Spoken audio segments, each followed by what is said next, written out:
Bien, on va parler d'une autre dynastie, si vous voulez bien. Les Le Pen, ça se passe en France. La hache de guerre est loin d'être enterrée. Ils continuent à régler leurs comptes par médias interposés, Marine et son père. Alors qu'hier, Jean-Marie Le Pen déclarait dans Paris Match, Marine a tort de chercher l'approbation, ou pire, la bienveillance du système médiatico-politique. Si elle s'affadit, si elle rentre dans le moule, elle signe sa perte. Eh bien, sa fille lui répond aujourd'hui dans Valeurs Actuelles. Voilà ce qu'elle dit, Marine Le Pen. Si pendant 40 ans, c'est Jean-Marie Le Pen qui a incarné le FN et en reste une figure centrale, aujourd'hui c'est moi et non plus lui qui suis chargé de son avenir et de celui de ses idées. Alors évidemment on a beaucoup glosé sur le bras de fer entre Marine Le Pen et son père, va-t-elle tuer le père, etc. Mais moi c'est une autre phrase qui a retenu mon attention, si vous le voulez bien, et j'aimerais vous faire réagir sur celle-là. Je ne cesse de le répéter aux Français juifs qui sont de plus en plus nombreux à se tourner vers nous. Non seulement le Front National n'est pas votre ennemi, mais il est sans doute dans l'avenir le meilleur bouclier pour vous protéger du seul vrai ennemi, le fondamentalisme islamiste. L'alliance du Front National avec les Juifs contre le fondamentalisme islamiste, qu'est-ce que vous en pensez, Julien Goldnadel ?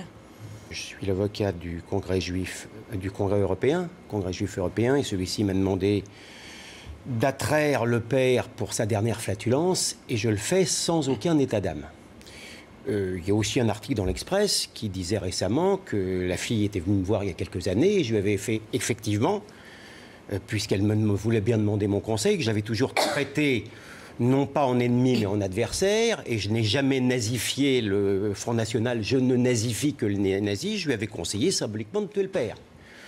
Elle avait commencé à le faire, puisque peu de mois après, dans Le Point, elle avait reconnu que la Shoah était la pire des catastrophes du XXe siècle, donc elle avait commencé un début de commencement d'Aggiornamento. On est encore loin du compte. Parce qu'elle parle de faute politique quand son père parle de fournée et pas de faute morale, c'est ce que vous dites. Ce que je veux vous dire, au-delà de l'exégèse de ses propos, où elle veut bien considérer qu'aujourd'hui l'islamisme est peut-être le premier danger de la communauté juive de France, et je ne récuse pas, c'est l'islamisme qui tue des juifs en France et personne d'autre. François Kelfon. Non, attendez, moi, je vais vous dire une chose, c'est qu'en soi-disant se dédouanant et en se recentrant, qu'est-ce qu'elle fait ? Elle donne une lecture ethno-raciale de la société française, de la République française, puisqu'elle en appelle à une sorte d'alliance, quelque part, entre le Front National qui serait le rempart contre l'islamisme. Mais attendez, mais c'est pas ça la société française, hein, c'est la laïcité, c'est la République, c'est pas l'alliance d'une majorité, d'une minorité, d'une communauté, d'une religion, d'un groupe philosophique, c'est la République. Et en voulant quelque part faire ce qu'ont fait finalement un certain nombre de réactionnaires américains, qui ont réussi aussi à embarquer une partie de la communauté juive, finalement elle s'éloigne. Vous voyez bien que ça marche. Ben oui, mais je le regrette. J'ai même moi-même participé. Son discours est audible à Marine Le Pen. Je suis un homme de gauche et j'ai même participé, parce qu'il y a une forte communauté juive dans le 16e arrondissement, à une conférence comme ça qui était organisée par la communauté juive.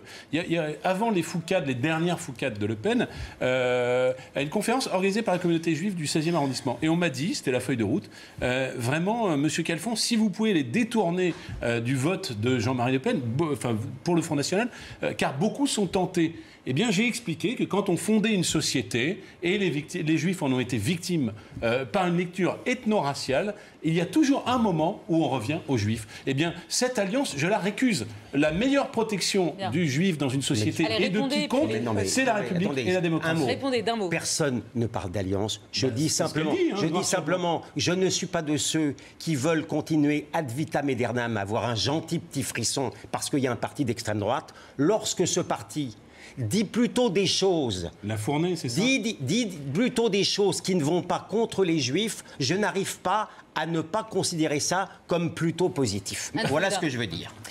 C'est vrai que ce qui est gênant, c'est que ça d'abord, il n'y a pas les Juifs français. Enfin, il y a des Juifs de tout parti, de toutes qui adhèrent à... Effectivement, il y en a qui commencent, je pense, à être séduits par le discours du Front National, mais il y a des socialistes, il y a des communistes, enfin, il y a des gens à l'UMP. Donc, cette manière de faire du racolage, finalement, religieux est assez dérangeante. Néanmoins, il faut bien dire qu'elle a pour elle d'avoir, et c'est vrai que c'est un peu paradoxal avec cette position sur la laïcité, parce qu'elle a été à un moment où beaucoup ont baissé les armes sur la défense de la laïcité, une des seules à défendre ce concept de laïcité, alors que beaucoup, et à droite et à gauche, n'ont pas combattu pour la laïcité lorsqu'elle a été entravée. La loi sur le voile, elle a été votée. La loi sur les signes ostensibles a été votée. Oui, mais il y a eu après, il y a eu un relâchement quand même. Et elle a réussi à s'imposer comme le porte-voix de la laïcité. Donc c'est vrai que c'est paradoxal avec cette position. Virginie Martin. Bien dire. Ils sont en train, dans la famille Le Pen, de jouer au pompier pyromane. Elle joue beaucoup avec la laïcité quand Marine Le Pen harangue comme ça et joue avec ce mot de laïcité. On sait très bien que derrière, et on le voit dans ses discours tous les jours, que derrière, elle vise l'islam très précisément. Là, elle joue encore un peu plus fort là-dessus. Je trouve que dans un pays qui est traversée de tensions, qu'elles soient culturelles, civilisationnelles, économiques. Je trouve que c'est véritablement irresponsable de jouer à cela.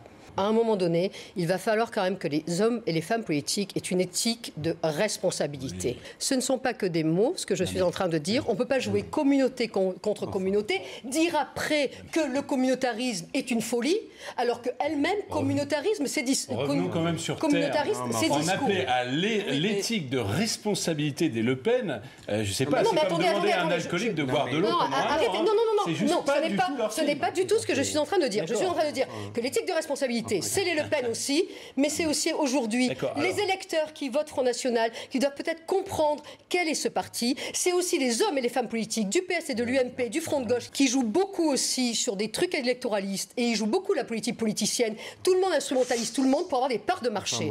Maintenant, je trouve que dans un pays qui est tendu, dans lequel le commun pose problème, dans lequel le vivre ensemble pose problème, l'éthique de responsabilité, médias compris, politologues compris, politiques compris, doivent se réveiller et faire et apaiser le pays. Non, mais un tout petit point sur la conversion à la laïcité des Le Pen. Évidemment, ça n'est qu'une sorte de cache-sexe qui ne cache pas grand-chose d'ailleurs, d'une forme d'islamophobie qui est devenue d'ailleurs, elle le pose en étendard, qui est devenue finalement leur alpha et leur oméga. Voilà tout. Il ne faut pas y voir une sorte de recentrage du Front National. Alors si le recentrage du Front National s'est substitué un racisme à un autre, c'est-à-dire on met au rencard, soi-disant, parce qu'aller fouiller dans les poubelles et dans les fédérations du Front National, vous trouverez des antisémites. On met au rencard finalement un racisme qui ne serait pas acceptable contre un autre qui serait légitime. Bah, écoutez, c'est une forme d'évolution et d'adaptation à la modernité du Front National, mais c'est rien d'autre. Le problème, c'est qu'une fois de plus, elle est celle qui a le discours le plus intelligible et le plus audible, et elle est celle qui semble dire ce que les autres ne disent pas aussi clairement. C'est-à-dire que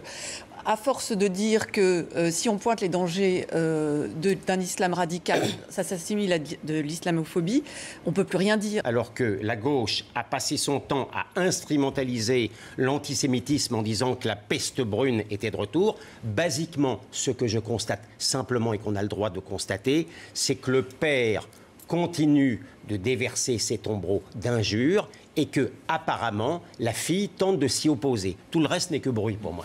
Mais c'est très pratique, vous comprenez. Là, jusqu'à la semaine dernière, on disait il joue pas le bad cop et le good cop, ok. Bon, là maintenant, on en a un qui joue un peu l'antisémitisme historique du Front National et l'autre qui continue sa campagne gentiment de dédiabolisation. Vous préféreriez qu'elle soit à l'unisson du père.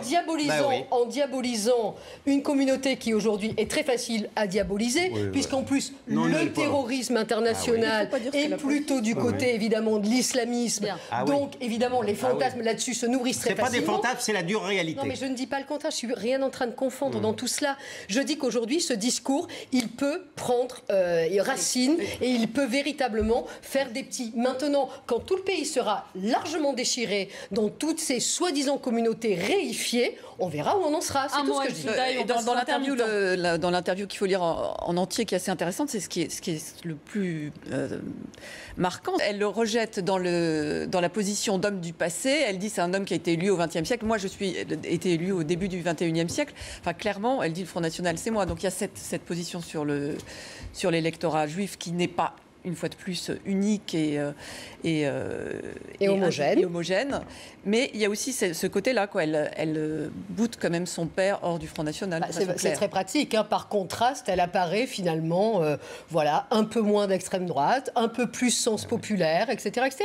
Et elle se dédiabolise sur l'antisémitisme, parce que l'antisémitisme aujourd'hui, on sait très bien que 80-90% des gens en France aujourd'hui condamne, et tant mieux, et heureusement, la Shoah, les exactions, etc. Bien entendu, ce n'est pas du tout porteur. En revanche, l'islamophobie, on peut y aller tranquillement. Il n'y a aucun danger d'antisémitisme en France. Je ne dis pas ça. Non.